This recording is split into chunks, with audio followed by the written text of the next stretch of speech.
जय श्री राम दोस्तों। हिंदू सनातन धर्म में लहसुन और प्याज को क्यों नहीं खाया जाता, चलिए जानते हैं अपनी पौराणिक कथाओं के आधार पर।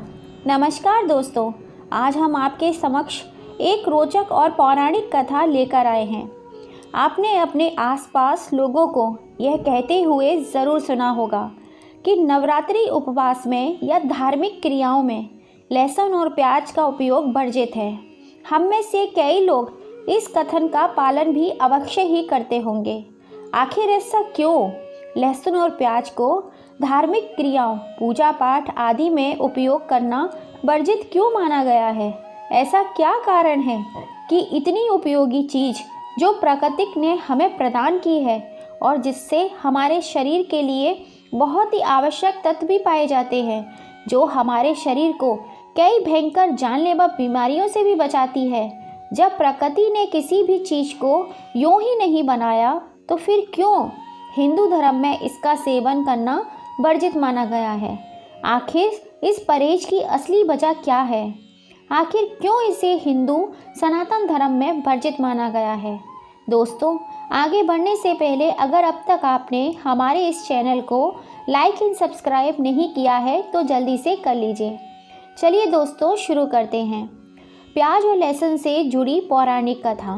हिंदू धर्म शास्त्रों के अनुसार जब समुद्र मंथन चल रहा था, तब उसमें से जो अमृत निकला, उस अमृत को भगवान विष्णु मोहिनी का रूप धारण कर देवताओं को अमृत बांटते हैं।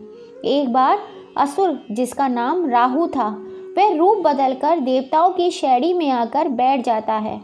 तभी गलती से उसे भी भगवान विष्णु अमृत पिला देते हैं, परंतु भगवान विष्णु को उसी क्षण पता चल जाता है कि उसी क्षण भगवान विष्णु अपने सुदर्शन चक्र से उसका गला काट देते हैं। परंतु जब तक अमृत की कुछ बूंदें असुर के मुंह तक जा चुकी थीं, लेकिन गले से नीचे नहीं उतर पाई थी और शरीर में अमृत नहीं पहुंच पाने के कारण शरीर वहीं नष्ट हो गया, परंतु सर अमर हो गया।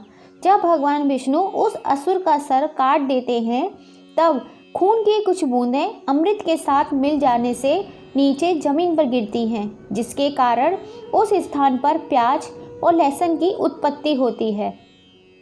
जो कि प्याज और लहसुन अमृत की बूंदों के साथ मिलकर बना है, इसलिए इसमें भयंकर रोगों से लड़ने के गुण मौजूद होते हैं। लेकिन इसमें राक्षसों का खून होने के कारण इसमें से तेज गंध आती है एवं इन्हें पूजा पाठ के दौरान अपवित्र माना जाता है और देवी देवताओं को भी नहीं चढ़ाया जाता। इसलिए पौराणिक काल से ही ब्राह्मण प्याज और लहसुन का इस्तेमाल कभी नहीं करते। कुछ ब्राह्मण तो ऐसे हैं जिन्हें यहाँ तक नहीं पता कि प्याज और लहसुन का स्वाद होता कैसा है। आपको जानकर हैरानी होगी, सनातन धर्म में नहीं बल्कि जापान, चाइना और जैसे वर्ग के लोगों में भी प्याज और लहसुन का परहेज करते हैं। आयुर्वेद शास्त्र के अनुसार हमें जो भी भोजन खाना चाहिए वह सात्विक होना चाहिए, क्योंकि भोजन का हमारे जीवन में बहुत बड़ा महत्व होता है। इसका हमारे मन पर सीधा असर पड़ता है। बूढ़े बड़ों ने कहा है, जैसा अन्न वैसा मन, जैसा आहार वैसा ही हमारा व्यवहार। आयुर्वेद के अनुसार खाद्य पदार्थों को 3 श्रेणियों में बांटा गया है: सात्विक, तामसिक और राजसिक। तामसिक भोजन में दूध, घी, आटा, चावल, मूंग, लौकी आदि जैसे पदार्थ आते हैं। इसी प्रकार भोजन में शांति, स्वयं पवित्रता जैसी भावना को बढ़ाने की शक्ति होती है। वही राजसिक भोजन के अंतर्गत तीखे, खट्टे, चटपटे, मीठे पदार्थ, मिठाइयाँ आते हैं।